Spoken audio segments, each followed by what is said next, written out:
काय कुरुंदवाड नगर परिषदेच्या हद्दीमध्ये भटक्या कुत्र्यांचा वावर वाढलेला आहे आणि आपण ऐकलीच असेल बातमी की गेल्या 2-4 दिवसामध्ये या भटक्या कुत्र्यांनी आपल्या माणसांवरती जनावरांवरती हल्ले केले. याच्यामध्ये कालच एक 6 वर्षाचा मुलगा गंभीररीत्या जखमी झालेला आहे. यापूर्वी मी नागरिकांना सांगू इच्छिते की आम्ही निविदा काढलेली आहे आणि ती माणसं किंवा निविदा काढलेली जी व्यक्ती आहे ती परगावी म्हणजे कर्नाटकामध्ये गेल्यामुळे ते तातडीने येऊ शकले नाही.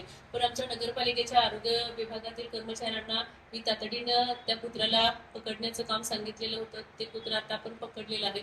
त्याचबरोबर इतर जी भटकी कुत्रे आहेत गावातील त्यांनाही पकडण्याची मोहीम सध्या सुरू आहे. परत मोठ्या मोहिमेवरती आपण ते काम करत आहोत चांगल्या पद्धतीनं. त्याचबरोबर मी गावातील सर्व नागरिकांना आवाहन करते की आपण लहान मुलांवरती लक्ष ठेवावं. ज्या ठिकाणी अशा पद्धतीने झुंडीनं कुत्री असतील किंवा पिसाळलेली कुत्री जर आपल्याला दिसली तर पटकन नगरपालिकेला कळवावं. आपण त्वरित त्याच्यावरती ऍक्शन घेत आहोत. सर्वांनीच नगरपालिकेला सहकार्य करावं आणि काळजी घ्यावी.